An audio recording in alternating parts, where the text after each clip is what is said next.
of an ashtaka. Ashta means 8. So it's an 8-verse glorification of Lord Nityananda. And it's in English, in Bengali, and in Chinese. And I was told during the class, there's several persons that send into the chat box, they were crying. Their hearts are so soft. They were crying, hearing this 8 verses glorifying Lord Nityananda. So I said, they need the English, they need the Chinese script on, superimposed on this YouTube. So that's been done, and so they're going to dance and chant with Lord Nityananda. Just sharing. We're waiting for the class to begin. It looks to me like it's time for the class to begin. Should we begin? Yes, Maharaj. I think I've given an introduction about you. Go for it. So everyone kind of knows you. So I think we can just go ahead and start. Thanks, everyone, for coming. Really appreciate it. Maharaj is here, but we're grateful for his presence. And he's going to be presenting on text 8 through 12 of chapter 13 that we've been going through, and kind of give us a bird's eye view of that entire section. And we'll have like 15-20 minutes for question answers at the end. Okay. I want you all to know that this is one of my most favorite sections of the whole Bhagavad Gita. Yes, it's true. And so, can we go to the slide? That's good. Can you go full screen? They don't need to see me. They just go full screen because the font is small. Can you go full screen? Thank you.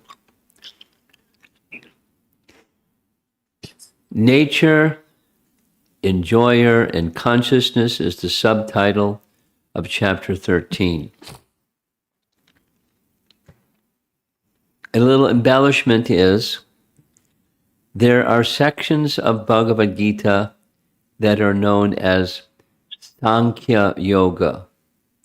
There's Sankhya Yoga in chapter 2, Sankhya Yoga in chapter 7, and this whole chapter is Sankhya Yoga. Sankhya Yoga means the study of the distinction between matter and spirit. And that's this whole chapter. Nature is in the matter side. The enjoyer is on the spiritual side, and consciousness is behind both. So nature, enjoyer, and consciousness. The primary acharya that Srila Prabhupada engaged with in presenting his Bhaktivedanta purports was Baladev Vidyabhusan. Baladev Vidyabhusan uses this as his subtitle.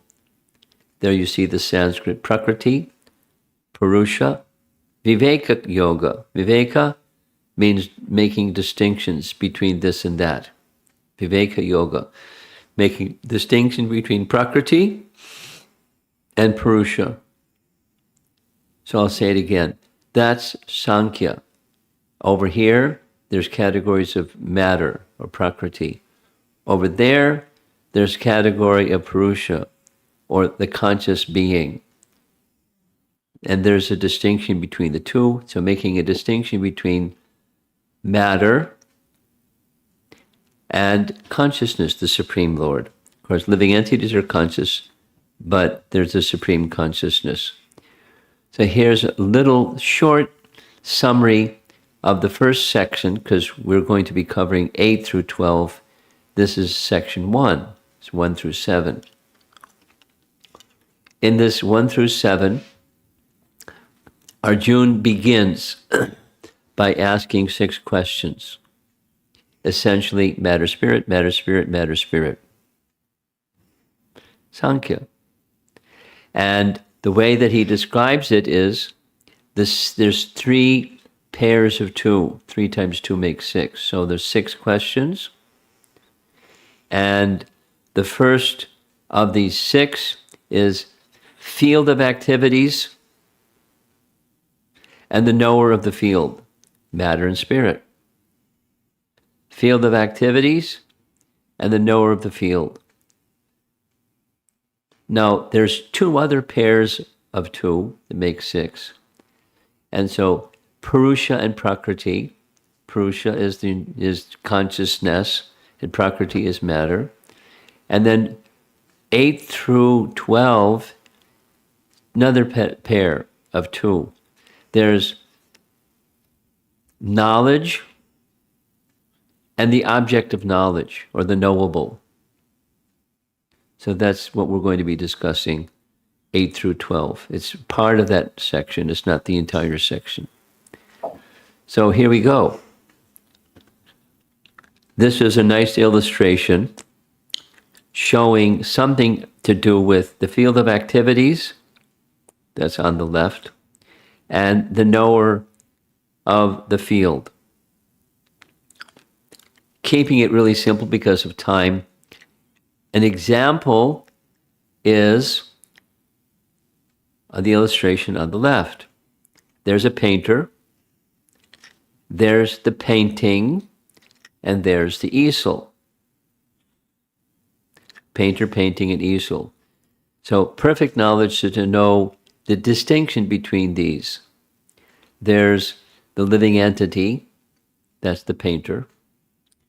There's the field of activities, that's this world in which we live.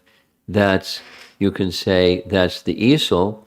And then there's life. There's how we fill in the easel, the painting.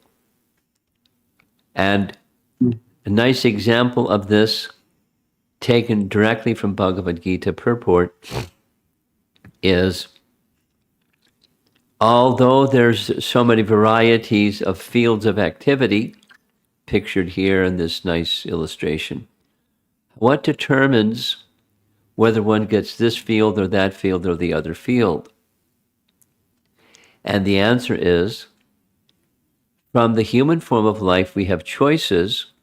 The lower forms of life, choices are very restricted, but there's some modest amount of choices. But the body that one gets, or the field of activity that one gets, is dependent upon one's past choices. That means your karma.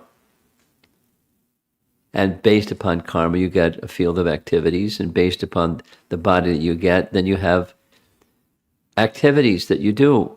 Like, for example, supposing a living entity becomes a dog, body form, field of activities. So what do? You wag tail and chew on bones and bark. You do what dogs do because that's the body you have.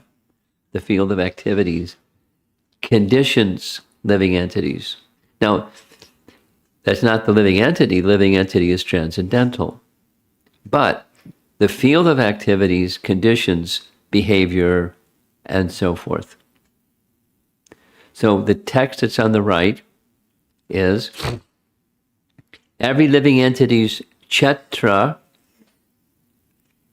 or can we go full screen again, please? Every living entity's kshetra, or field of activities, is arranged by his karma through the agency of Maya. Maya is a force, moves the material energy. The illusory potency moves the material energy according to one's karma. Then you get a field of activities. Krishna, therefore, is not partial because, as the Supersoul, the knower of all fields of activities, that's in this section, by the way, there's one, that's you and me, we know our field, and there's the Supreme Soul who knows all fields. He simply sanctions the awarding of each living entity's field of activities. So we can't fault or blame Krishna for being partial. They got a good one, I got a bad one. How come? He's partial. It has to do with our past activity. We get this one or that one, according to past. And how long does past activity go on for? Since the beginning of time. and that's a long time. So karma is accumulative, and that's determining the field of activities. And that's the first section. I made it really quick. So now we're going on to the next section, which is Krishna is going to explain to us and to Arjuna the process of knowledge and the object of knowledge or liberation. And the process of knowledge is verses 8 through 12. We're going to focus on 3 of the list of 19, and here's the first 2. And we're going to discuss them as one entity because they're so intimately connected, but it's 2 of the 19 characteristics of the process of knowledge. The Sanskrit is amanitvam, adambitvam. Nice words. They sound similar, and they're actually related. Humility and pridelessness, amanitvam. Amanitvam, humility, not expecting respect from others. Now, most people expect. And if they're not, they're insulted. They're feeling disrespected. But a process of knowledge is not expecting that. And when the opposite comes, then there's still humility. There's humility when praise comes. There's humility when there's the absence of praise or respect. And we'll make this connection. We'll spend some time with the connection. But pridelessness is doing something that's virtuous and not doing it for a reason. You want recognition from others for being a virtuous person. It's related to pridelessness. It's related to humility. So we're going to take them as one, although it's in Krishna's list as 2. Now take a look at the next 3. And you'll take a look at the next 3, and they look like, in fact they are, qualities. Nonviolence, tolerance, simplicity, those are qualities. However, there's also part of the process of knowledge is having such qualities. Say it negatively. If you don't have those qualities, you're not going to have much knowledge. And then next on this list is one of the 3 items we're going to focus on. Acharya Upasanam. Acharya means teacher, or specifically one who teaches by example, or even more specifically, a bona fide spiritual master is one who teaches by example. And upasanam, one can translate the word upasana as approaching or taking shelter of. Literally it means worship, but approaching a bona fide spiritual master. Now we see on the screen here, there's 6, the total is 19, and because of time, I'm going to go very quickly. Here's another 2, cleanliness, steadfastness. In the room here, we have a nice devotee whose name is Stira Dasi. And one of the qualities in the process of knowledge is sthiryam. It's just a grammatical composition that means steady, steadiness. Self-control.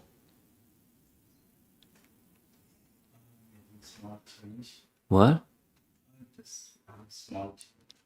They were not able to see clearly. The letters are small, but if you can't see them so well, I don't know what to do because the letters are small. I can't. We're able to see now. You can see. Yeah, now it's pretty clear, Maharaj. Thank you. Okay, great. Okay. So being without false ego, that's a nice one. It's a process of knowledge.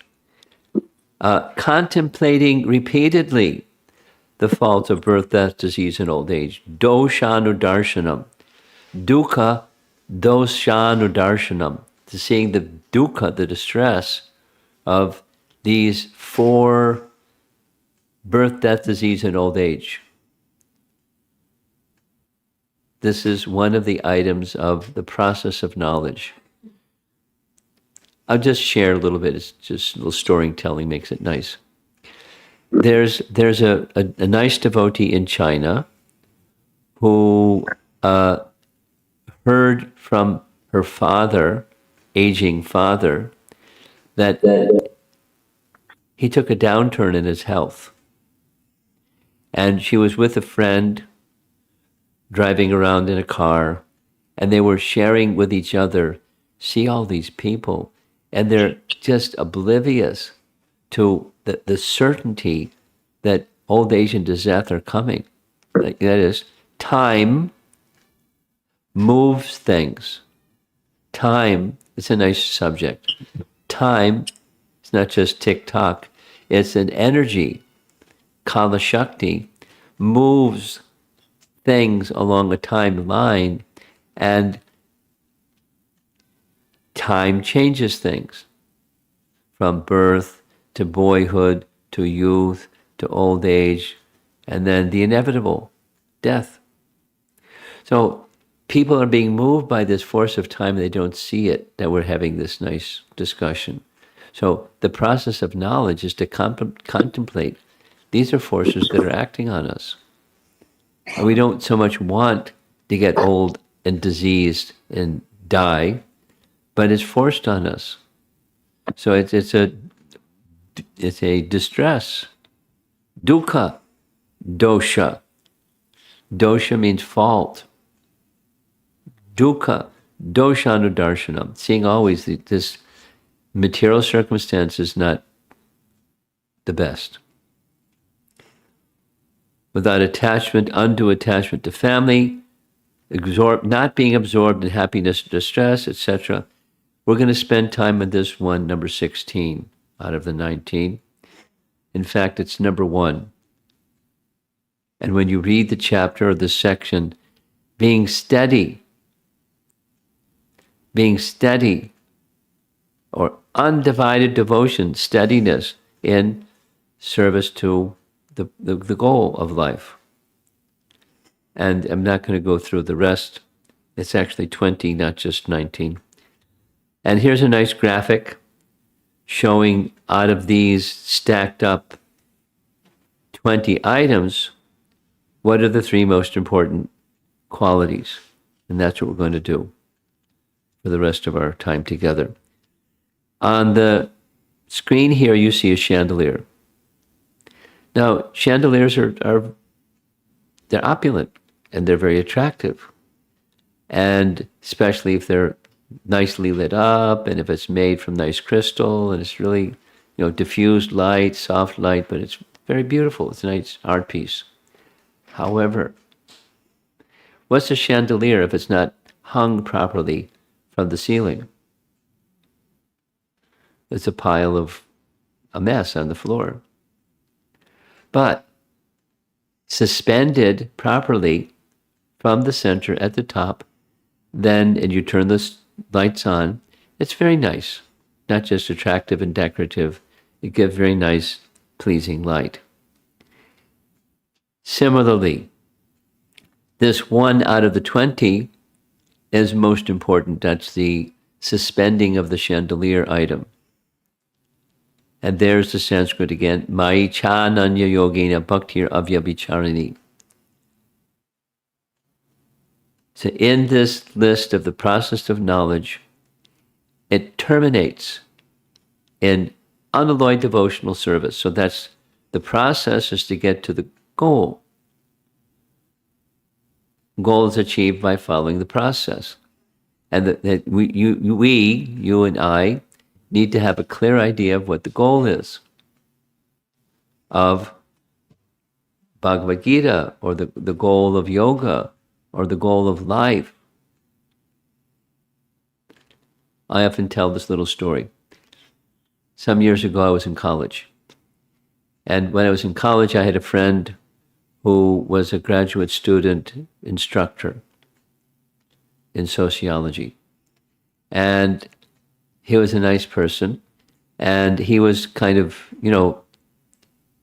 forward thinking, and he had a nice little sports car, convertible. In those days, sports cars weren't so unusual, but convertibles were really unusual. And he had a little sports car convertible, and every Saturday he'd go for a drive in the country. And I asked him one day, when you go for a drive in the country, where are you going? And his answer was, I'm just going for a ride. No goal, just going for a ride. So I said, I hope you get there. If you live your life without a goal or purpose, it's mindless. And if you live your life with a goal, then you're more likely to get there. Here's another little example I like to use. A GPS. Supposing you don't put in the destination in your GPS, but you turn your GPS on, it'll tell you where you are. It'll show the streets and where you are on the street, and you're driving along. It'll show where you're moving, driving along. But you don't know, if you don't put in the destination in your GPS, maybe you'll get there, and probably you won't. Although you know where you are. So you may know where you are, but it's really important. This item in the process of knowledge, to get to the point of the goal of knowledge, or the point of liberation, as it's being said here in this earlier slide, really doesn't have a particular value. So supposing you have a value, you have one of those other nice values. Take any one of them. Any one of the other 19. And disconnected with the purpose of life, doesn't have any particular value. So the particular value here, this little slide saying, put God in the center and everything will come together. Supposing God isn't the center, then good luck. It's like the chandelier that's lying on the floor. Nice, but it's not serving the proper function. Human life is meant to perform the function of reaching. Human form of life is meant to reach that goal. Here's a little text, moving along quickly. Purport from Prabhupada's Bhagavad Gita. One should have bhakti unmixed with karma, gyan, tapa means austerity, or yoga. This isn't Prabhupada's, this is Baladev's commentary. Unto me, Krishna is saying, devotion unto me, Shyamasundar. The word cha here indicates that bhakti may also be performed with a slight mixture of gyan or other elements. So there's mixed bhakti and there's unmixed bhakti. The verse is saying unmixed. Ananya means no other. Undivided. Undivided. Ananya bhakti yoga. Unto Krishna, Mayi. However, there's the word cha in there. It means there may be some mixture. And the mixture is where there's gyan mixed in. But supposing there's no mixture of I want gyan, I want knowledge, because this is the process of knowledge. I want knowledge for knowledge's sake. Well, that's not unmixed devotion. And if you have that value, knowledge for knowledge's sake, you're not going to get to the goal. You'll get somewhere, but you're not going to get to the goal. So it's good to know what the goal is. And this other word in the phrase, avyabhichari, means daily, like steady. Baladev, this is Vishwanath Chakravarti Thakur's commentary. He likes this Vaishnava personality named Madhusudana Saraswati, and from time to time he refers to him. And this reference is, avyabhichari means you can't be stopped. So there's the phrase again. We're going through these three. and this is the first one, and this is the end of the first one. Mai Ananya Yogena Bhaktir Avyabhicharini. Undivided devotional service that can't be stopped by anything. That's the goal. The process of knowledge has a goal. Undivided devotional service that can't be stopped by anything. Supposing you're not there yet, well, keep put it in your GPS and keep moving by the process of cultivating practice. Second of the three is Acharya Upasana. So there's the nice phrase, acceptance of a spiritual master. Here's a very nice illustration showing a spiritual master. He has super soul in his heart. The other has super soul in his heart. And knowledge is being transmitted by the spiritual master unto the student through the medium of sound. And that's the relationship of Acharya Upasana. Very simple. Acceptance of a spiritual master is such an important principle. And now we're ready for the third. If you remember from that list, Amanitvam Adambitvam, beginning of all knowledge comes from humility. Say it opposite. Supposing somebody isn't humble, what kind of knowledge are you going to have? Here's a verse I like from Rupa Goswami from Padyavali. And his prayer is, O Lord, no one is more merciful than you, and no one is more pathetic than I. I'm very lowly and fallen. O Lord, Yadunath, the Lord of the Yadu dynasty, please reflect on my case and do whatever is appropriate. You're not saying, give me this or that. Give me money, give me fame, give me something, give me something, give me something. Here's my condition. You know my condition. Please do with me whatever you feel is best. That's humility. It's a nice expression of humility. Here's some other common ones. Humility means that one should not be anxious to have the satisfaction of being honored by others. Pretty simple. Here's a contemporary author.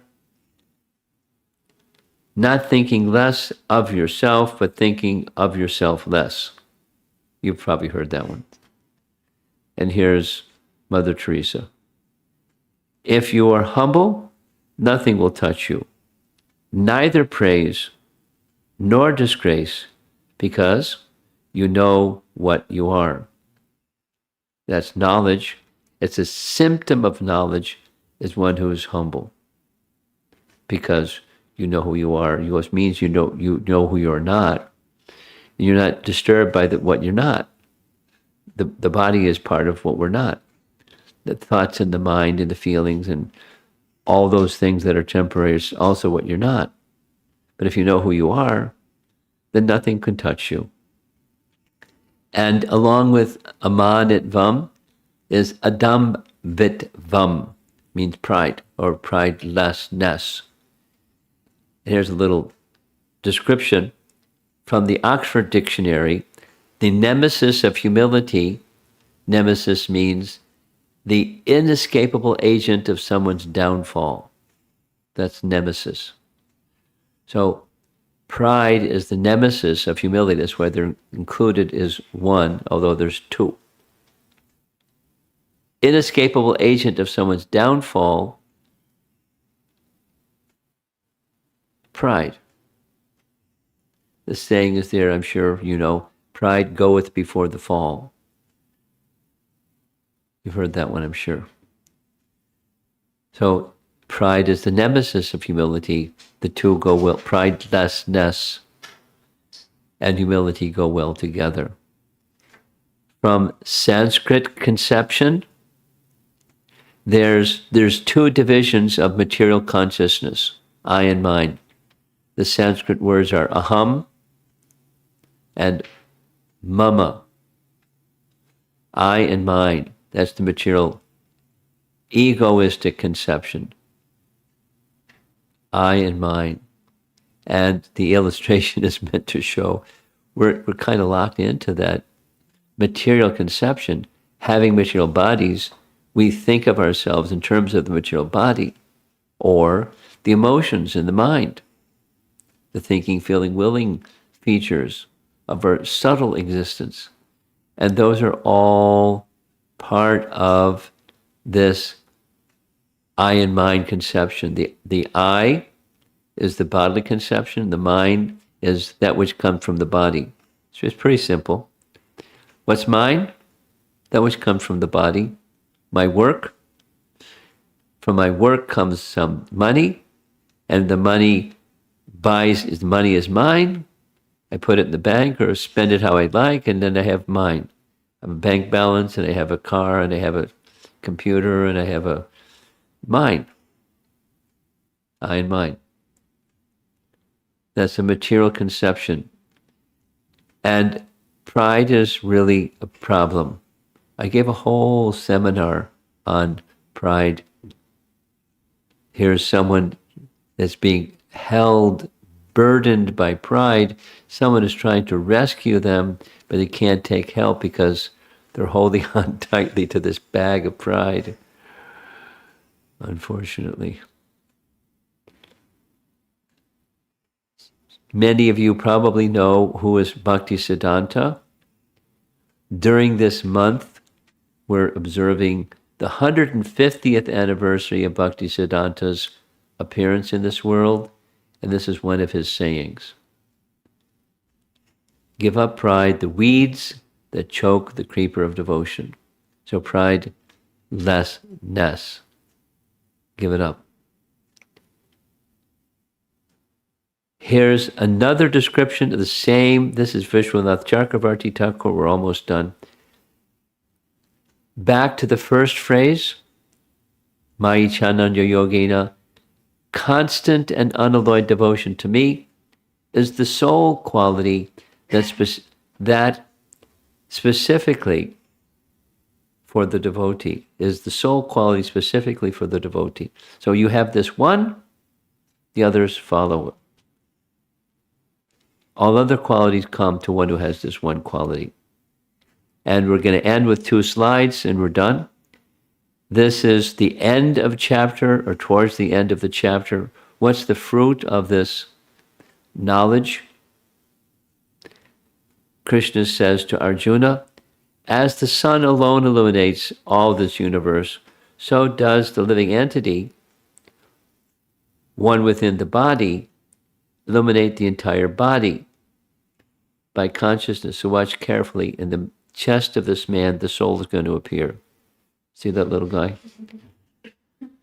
That's the soul that illuminates the body, and as the sun illuminates the whole universe, the consciousness within the soul illuminates consciousness throughout the body. Consciousness spreads because of the presence of the soul. And the last verse, and we're done. This is the same terms as part 1 through 7. Kshetra mean field of activity. And kshetragya means the knower of the field of activity. So matter and spirit again. Those who see with eyes of knowledge the difference between the body and the knower of the body,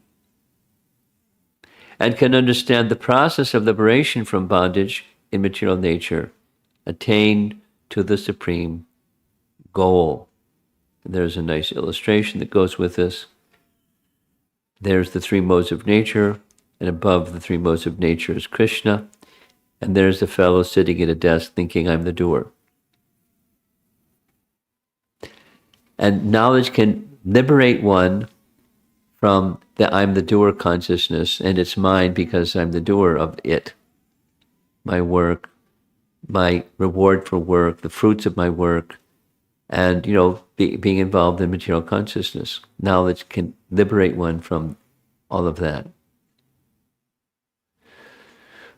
Okay. I'm looking at my watch.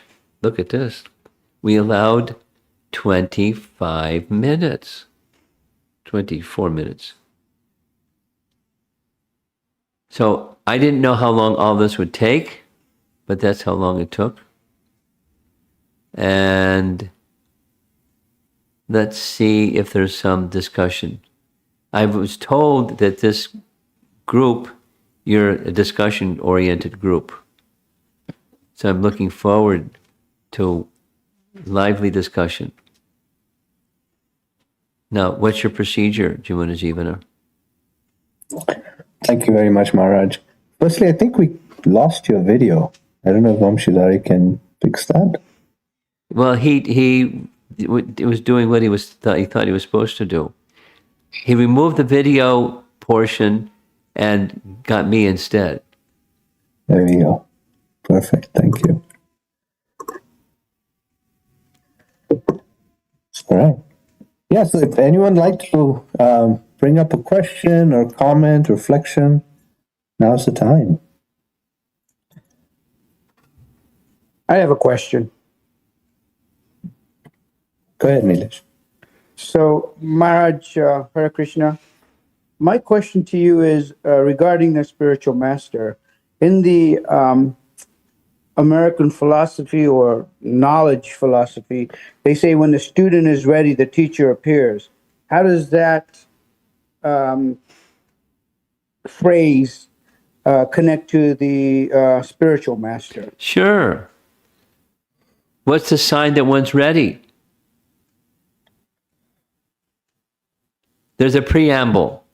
When the student is ready, the spiritual master appears, the teacher appears.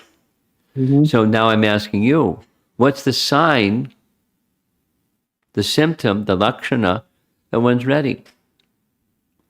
Well, personally speaking, I'm looking for more knowledge every day now that I've been awakened to maybe what my life should be or has to be going forward from what it has been.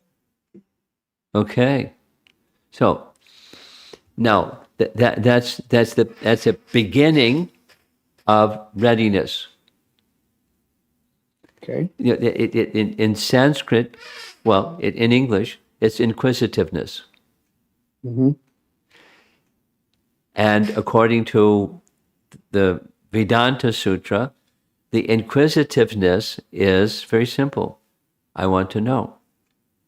And know what? Then that's that inquisitiveness to know Brahman or the absolute truth. When one wants to know the absolute truth, then there's degrees of wanting to know, and that's the symptom of readiness. And when one is ready, Brahman, or the Supreme Brahman, sends someone. What do you think about that?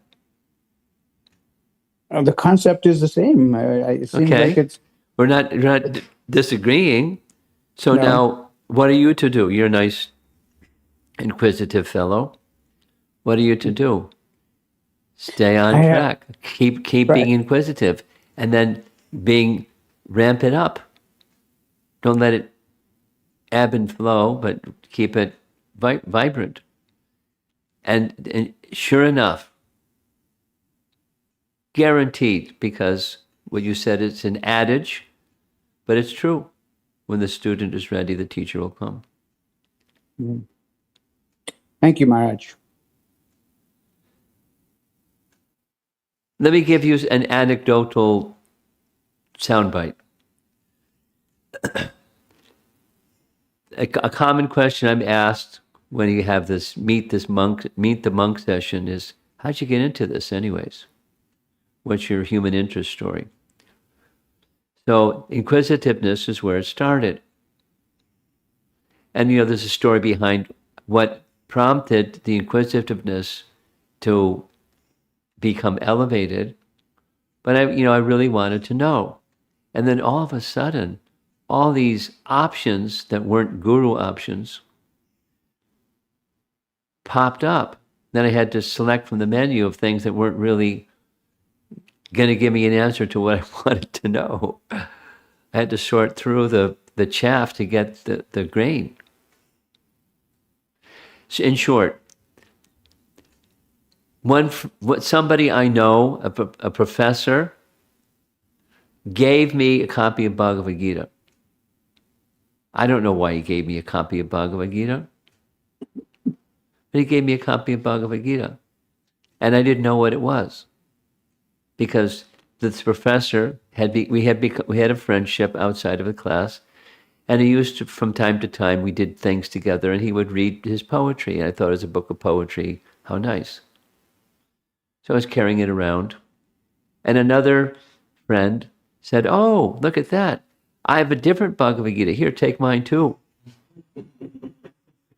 So now I hadn't read either of them, but I thought, gosh, if there's two, there's maybe more.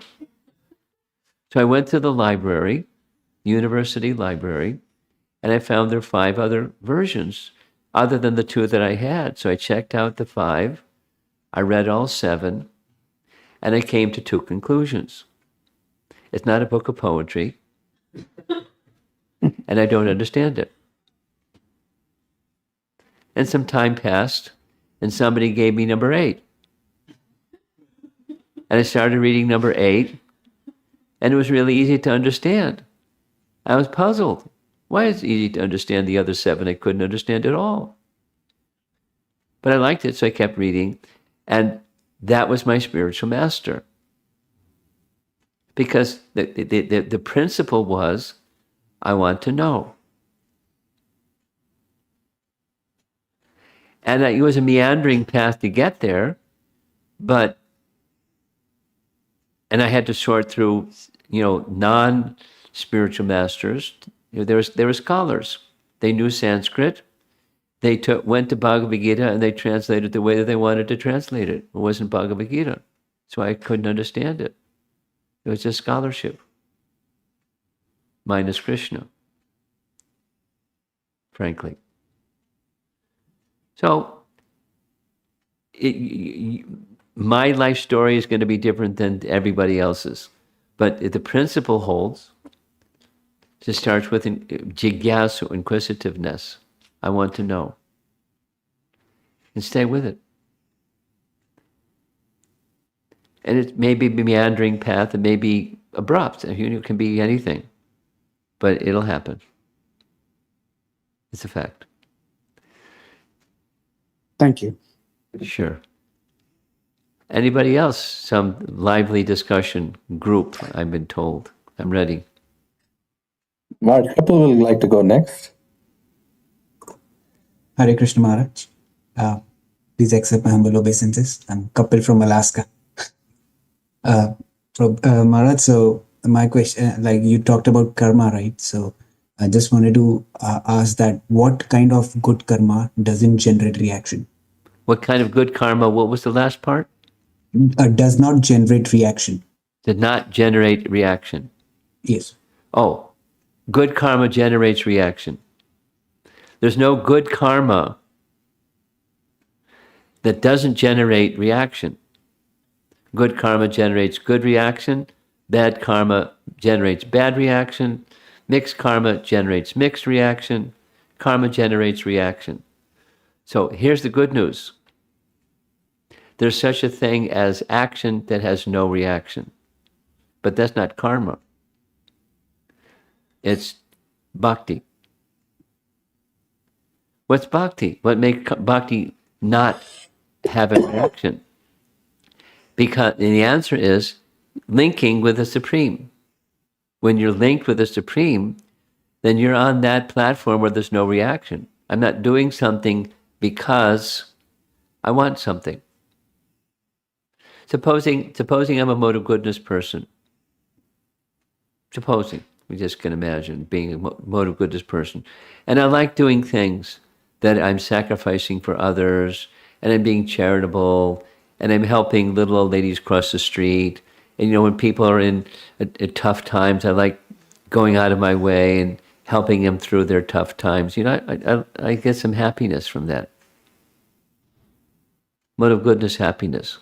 One becomes conditioned by that mode of goodness, happiness, because that's the carrot. Now, I may not think that way, but unless consciousness is on the bhakti platform, it's what's in it for me kind of, I like to think of myself as a virtuous fellow. I like being virtuous because I like to think of myself as being a virtuous fellow. I do good things, and I don't do the bad things, because that's what virtuous people do. That's conditioning. And from that conditioning, there's a karmic response. I may get elevation to a heavenly planet. Fantastic. That's a karmic bondage. Question: is there such a thing as doing something without expectation of a result? Answer: yes. But you have to transfer all that to the Supreme. Question: how do you do that? Answer: Mai chananya yogena bhaktir avyabhicharini. That's how you do it. Whoa, how do you get there? Acharya upasana. Oh, really? And when you have an acharya, that wonderful opportunity comes, we have an acharya, what are some of the important qualities that I need to have, or cultivate at least, is humility and pridelessness, so that I can take full shelter and leave my false ego to the side, which is another one of the items of knowledge. But they're all the 19, it's the horse that pulls the cart. The horse, Mai Shananyo Yogena, Bhaktir Avyabhicharini, and the cart is everything that's being pulled by the one thing. Supposing I'm weak in one of those other 19 items, stay focused on number one. Stay focused on the horse, because it pulls the cart.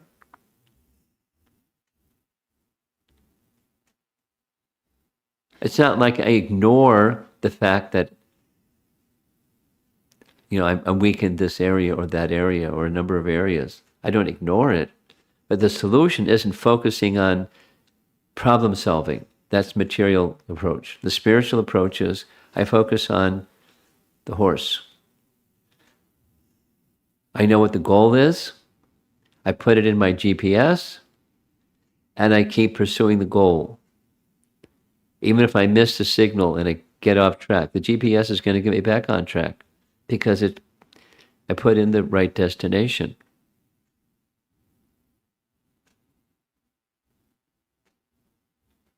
Thank you so much, Mark. Okay. Thank you.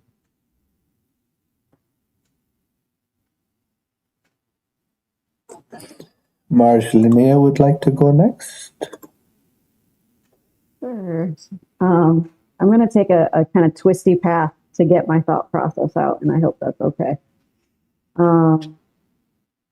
So I know Nilesh asked the question about finding a spiritual master, and I wanted to share an anecdote and then kind of get into the question. So I was raised in the Christian faith, primarily. I don't know if I would call myself a Christian per se. That said, after my mom died, kind of go through a spiritual journey and you start asking questions, right? So that kind of led me on the path that I'm on, where I've done research into other religions, other spiritual practices. And through my friendship with Austin, I wound up here.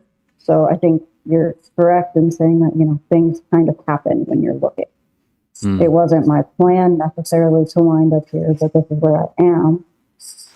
But then it's also learning to shed the conditioning that I was raised in the material world. So being rooted in that Christian faith and letting go of, from a Christian perspective, this is the one true God. And feeling comfortable transitioning to this path. And are they connected? Are they separate? And allowing myself to continue to pursue that. And that's not really so much as a question, but more of a, how do you do that? I guess. Two things. I think I've understood, but I'm not completely sure I've understood your question. So if I start speaking and I'm not addressing your question, put on the brakes, wave your hand and say, wait a minute, that's not what I was asking. Second thing is, the autobiography is yours, but it sounds very similar to mine. And probably many of us who are practicing, the teaching of Bhagavad Gita have been through similar dilemmas, circumstances. How do you go from point A to point B? My response is two things. Principle. Be very clear. Try to be more and more clear. What's the principle that I grew up with? I also grew up in a Christian family. And there are principles that I learned from the scripture, I learned from mom and dad, I learned from, what life should be like. I learned those things from my Christian upbringing. And at a certain point in time, I realized I could be doing better at this. And now, when I got to the place where, am I doing the right thing? I mean, it was an existential dilemma for me, and it just kind of got resolved very simply. I am now, I can say this with, humility and confidence, I'm living my life in a more Christian-like way now than I was before. I haven't abandoned, I've just matured in principle. So try to become clear for your own peace of mind and, the orientation of your heart. What are the principles of a true Christian? And how do I do that in a way that's not abandonment of the value, but a more complete manifestation of that value in my life? So you stay principle-based. Love God with all their heart, with all their mind, with all thy strength. That's a good one. Starting point. I feel I'm doing that better now than I was before. And then, then another is, what does that mean? As opposed to like the earlier question about mode of goodness. Mode of goodness is not transcendental. It's nice. Mode of goodness is good. But what's transcendental? And I have a much clearer sense of what transcendental, all my heart, all my mind, all my strength, means and what it looks like, how my life fills out like that. It doesn't have to be, in a saffron robe as a sannyasi, etc. Any circumstance of life, but how do I live my life principle-based? And real teachings are meant to get you there. Say it negatively. If teachings don't get you there, then you need good teachings to get you there, because the principle is the right principle. So how do I live principle-based most effectively? And that's the first question. That's the spiritual master question, which is also your question. I need teachings, and I need exemplars of those teachings that resonate, and I can follow the teaching and the teacher and get to where I want to go. Because that's what teaching and teachers are for, to pass on not just information, but character and genuine affection for life's purpose, and effectively get there. So that's going to help you. So there's two things. One is principle-based, and make the adjustment principle-based, not conditioning-based.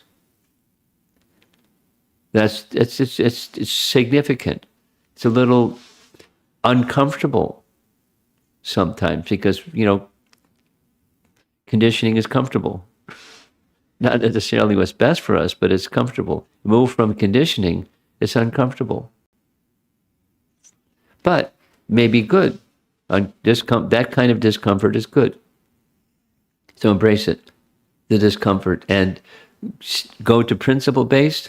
And then once the principle-based foundation is more vibrant and strong and, going on in your life internally, what are those teachings and teachers, plural, that help me get there to that principle?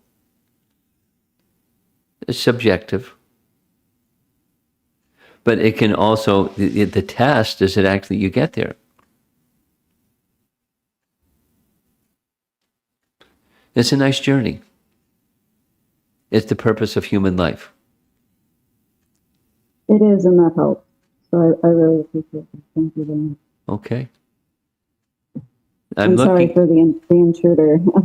She was screaming for me up in the room. That's why I had to go scampering up the stairs. Okay. No worries. Thank you. Marge, we have a couple more questions. I hope. I'm looking at how you're very strict with the timing. We have 3 minutes. I'm not usually that strict, Marge. we usually slip 5 or 10 minutes, but the thing is, you had me well intimidated to stay within the time. So I was like, okay, so let's do your questions. Let's go. Hare Krishna Maharaj. Hare Krishna. So my question is, once you accept that Krishna is super soul, and you know that if you take shelter in Krishna, everything will be all right, and you will be protected and all. But some resistance just stopping me to not to move forward. Some kind of, it could be, I don't know, but how to switch the gear and move forward? What are the baby steps, or what are the next steps? Patience. Don't be impatient.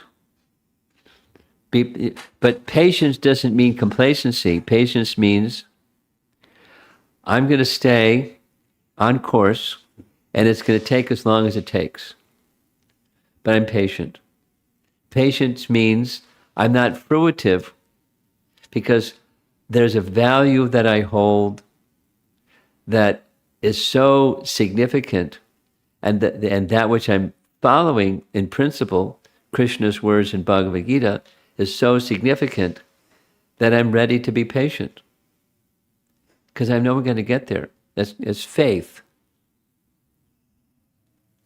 conviction, confidence. There's a nice definition.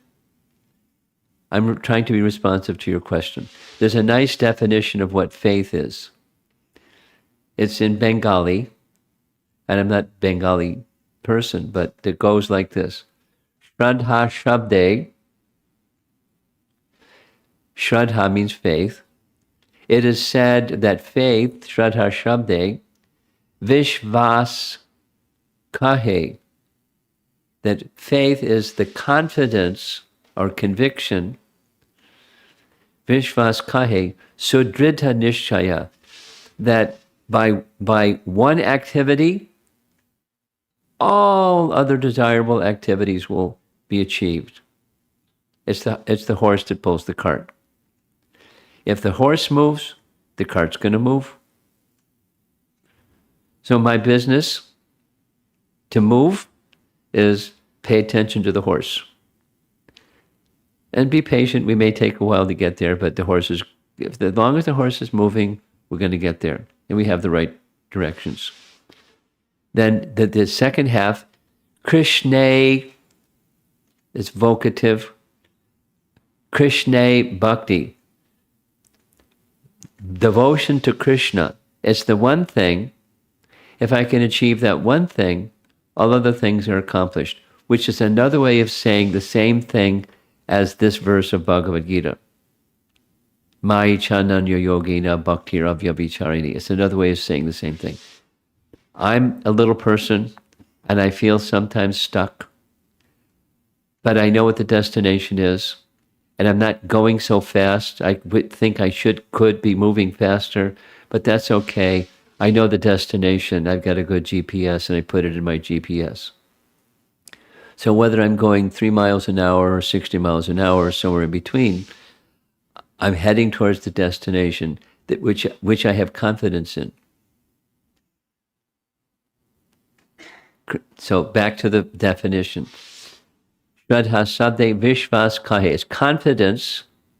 Faith means confidence in one thing can achieve all other desirable things. Supposing you don't have that confidence, then it's what Krishna says in Bhagavad Gita.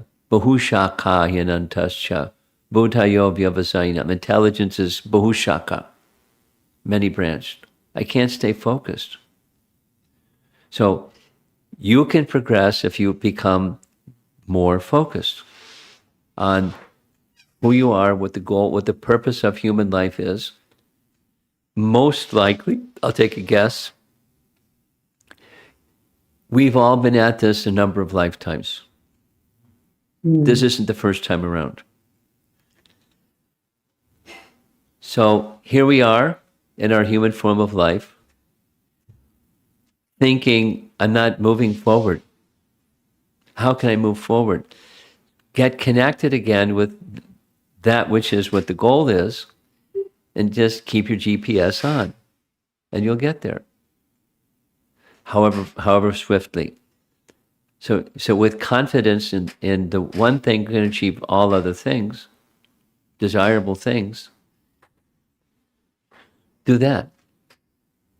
And so you have found it. You have a little group. Have association, sangha, that's like-minded. They're not there yet either. That's okay. But association of those who want to get there, and they have a reasonable sense of what the goal is, as do you. So keep good association and stay fixed on what the goal is. And do things that are nourishing to that goal. The main nourishing thing is sound. At least on a regular basis, hear those sound vibrations that have that reawakening effect.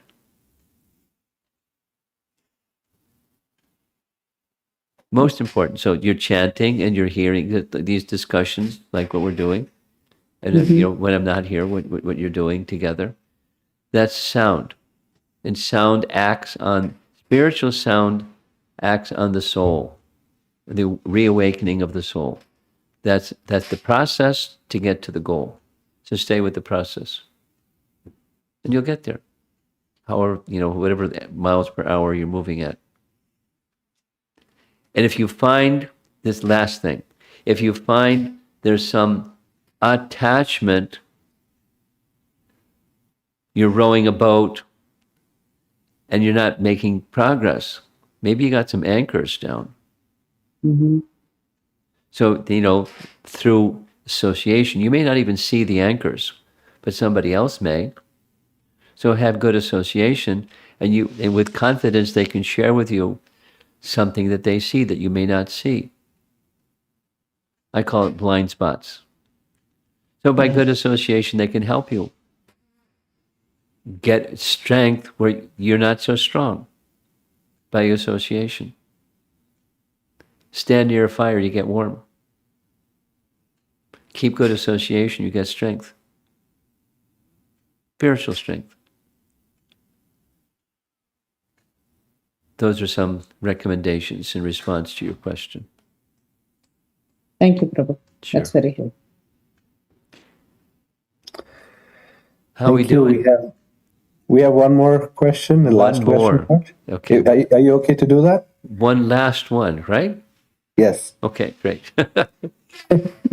Hare Krishna Maharaj, Sujata here.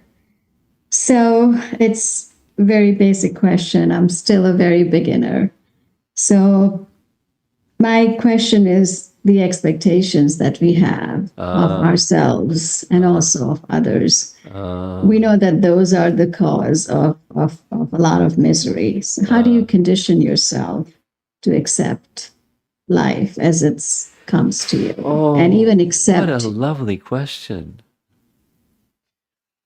Let me share this little anecdote with you.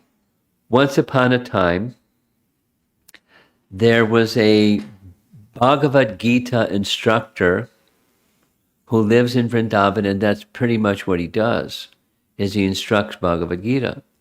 In person, online, that's his thing. He was invited by the Potomac Temple president, her name is Ananda Vrindavan, come visit us and give us a 1-week seminar on Bhagavad Gita. And his 1-week seminar was on this one topic that you're bringing up. And his message was, in summation, Bhagavad Gita is teaching us acceptance, which is, what you're asking. So I'll send, Jamuna Jivana, do you have that little acceptance? Yes, Maharaj, I do have it. Okay, so you send it to her, send it to the others if you like. And it's about, so in short, it's a Bhagavad Gita lesson. So a lesson in acceptance. So ultimately, we're dependent. And there's an independent who's not dependent, and we're dependent on the independent. So if we orient ourselves towards the independent, whatever comes, it's a little bit like what Mother Teresa said. Whether it's hardship or praise, you're fine. And that the acceptance is who you are. You're dependent. It's just reality.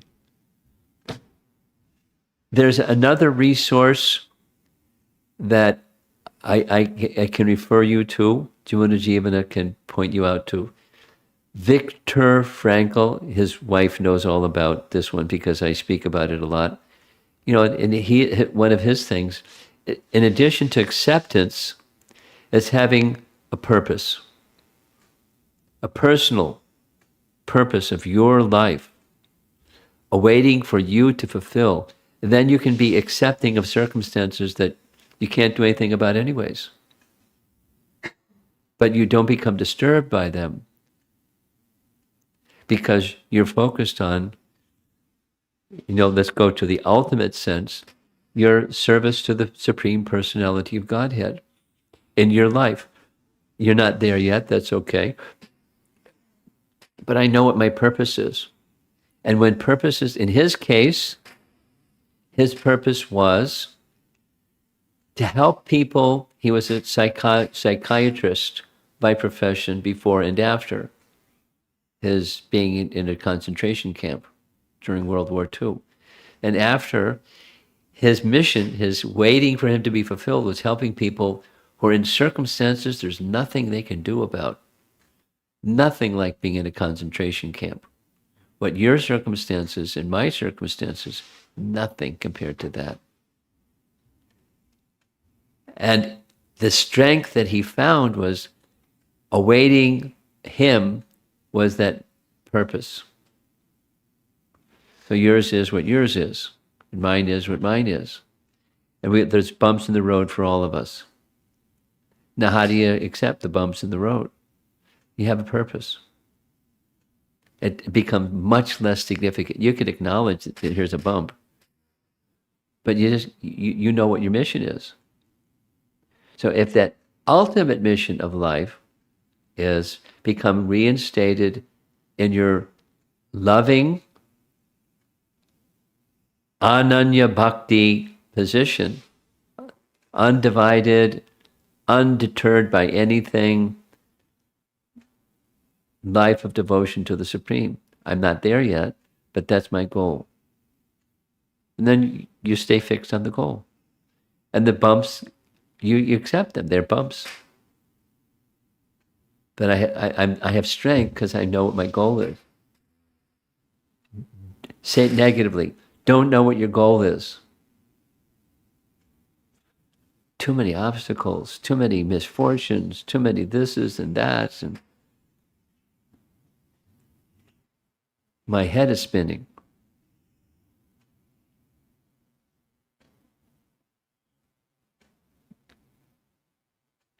Negative emotion, throw my hands up in the air, despair, depression, da da da da da da da da da.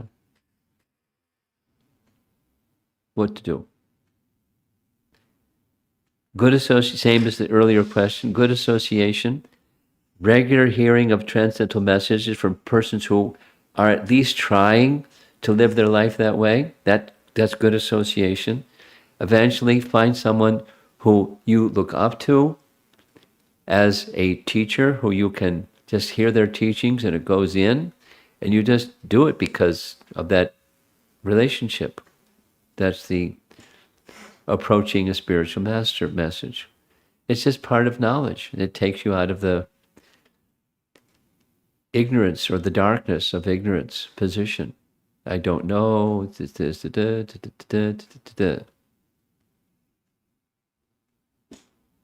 Spiritual life. Thank you, Maharaj. Spiritual life. Keep going. You're in the right company. Keep going. Thank you. Juna Jivana, how are we doing? Very well, Maharaj. Thank you so much. I think we're 12 minutes over time, and maybe it's a good time to bring it to an end. And you've been speaking for over 3 hours, Maharaj, now. Thank you so much for extending your time to all of us. Okay. Well, Hare Krishna, everybody. Nice to meet you. We'll see you again down the road. You'll be bigger and stronger and happier and wiser and Mai Chananya Yogena Bhaktir Avyabhicharini. Good phrase. Learn it and live by it. Srila Prabhupada ki Jai. Thank you, Maharaj. Hare Very Krishna. much. Hare Krishna. Hare Krishna, everyone. Krishna.